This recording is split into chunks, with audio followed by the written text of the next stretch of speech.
What's up, everyone? John Rettinger from Techno Buffalo here. Why wait for Ice Cream Sandwich to debut on the Galaxy Nexus when you can get Ice Cream Sandwich right now in an unofficial build on your Nexus S? Let's go ahead and take a tour of the tasty dessert.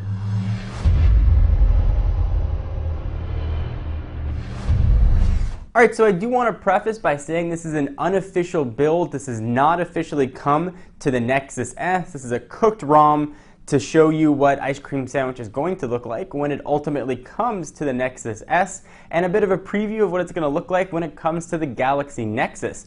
If you want some instructions on how to do this, link's going to be down below. Nice and simple to undo. It's just like putting any custom ROM on an Android device. So first, let me show you that this is indeed running Ice Cream Sandwich. We'll go ahead and jump into settings. There we go. We'll go scroll on down to About Phone. And boom, Android 4.0.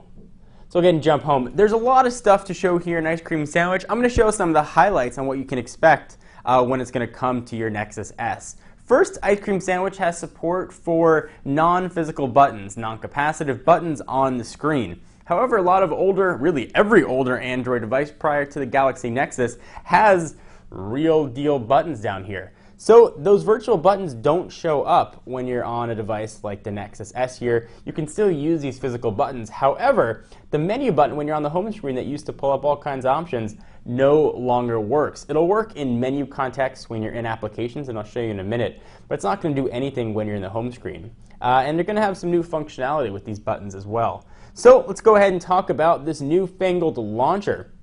You've got your applications button in the middle, which I'll show you, and then you've got 4 icons on the side of it. You can drag different things in here if you'd like. It's nice and simple. Go ahead and pull that one out, drag settings on in there.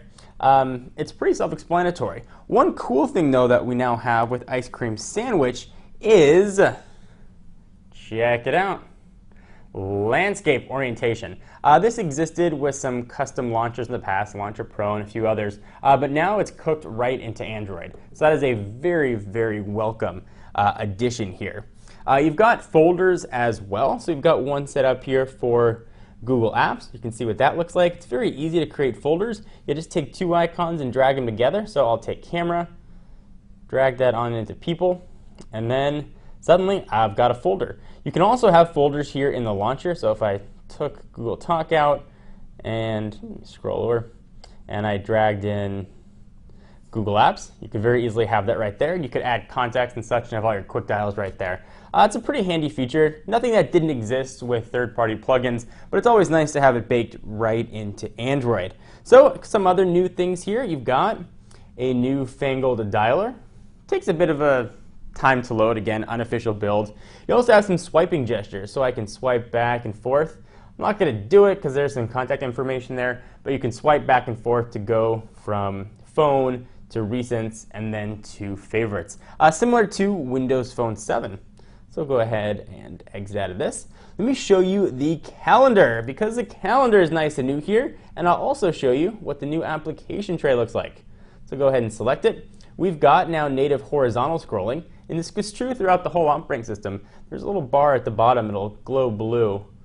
That'll show you where you are and how many screens you have to scroll through. Hopefully you can see that there. And I'll show you widgets in a few minutes. Let me go ahead and find calendar and show you some of the stuff that you can do with the new calendar option, which is pretty handy actually. So assuming I can find it somewhere in here, calendar, there it is. So when you add agenda items in here, you can now pinch to zoom and see what they are. Pretty handy feature. This particular build of Android, everything seems to be working. Wireless works, as does the browser. So here is the browser. You've got multi-touch here, working quite as well, but the browser interface is a bit different. In the upper left-hand corner, there's a new icon. If you go ahead and select that, you can choose between mobile or desktop versions. And you also have a new tab launcher as well. If I go ahead and hit that, you have different tabs here that would show up, and you go ahead and close it and exit right out relatively easily here. So let me go ahead and show you widgets. That's one of my favorite features of Android, and they've really taken cues directly from Honeycomb, the tablet operating system. So we'll go back to that same application tray and hit the button, and we'll jump on over to widgets, and this should look very familiar to anybody who's ever used Honeycomb. You've got a lot of choices here, and they're all pretty similar to what we've seen. If you want to select one, like let's say I want to put a contact dialer, go ahead and select it. I can put it anywhere I'd like. Let's say there, and I am good to go. So let's go ahead and jump home. Let's talk a bit more about these widgets. So say I've got a calendar one right here. If I long press it and then let go, I can resize. Welcome addition to Android, or at least the phone version of Android. You can make it teeny tiny, bigger, giant, whatever you'd like. Go ahead and go back. And as you move to select icons, you now get that 3D effect that you had with Honeycomb. So you can go ahead and scroll from left to right, and it sort of frames the home screen. It's a bit handy. You also have, if we jump into settings, this new handy data usage icon. So go ahead and find that for you, data usage. And it's only going to reflect data that you've used on mobile data. So Wi-Fi is not going to count. You go ahead and put caps, show how much you've used. So if you've got a cap plan, 2 gigs, whatever plan you're on, you're not going to go over that. It's a really welcome feature as well. Let's go ahead and hit home. We also have a new lock screen. Kind of neat. So I'll go ahead and show you what this looks like. Up doesn't do anything. You can swipe to unlock to the right, and that will unlock the phone, or you can quick launch right into the camera. So I'll show you both of those real fast. Slide to unlock, and you're in the phone. Nothing giant there. But if I lock it and I jump into the camera, it will take me in a moment into the camera. And there you are. A bit of a retweaked camera design. Let's go ahead and go back home. I've got some other new and subtle tweaks here. There's a lot of stuff that's missing I'll talk about as well. If you go ahead and pull this down, notifications are going to be swipeable, so you can swipe them off to the right to get rid of them. I guess it's sort of handy. And some redone icons at the top as well that sort of have that Roboto look to it, even though the Roboto font is not currently found on this build. If you want to multitask, for example, so I mentioned these buttons are going to have a bit of a new look and feel to it. So if you want to hit home, it's not going to do anything.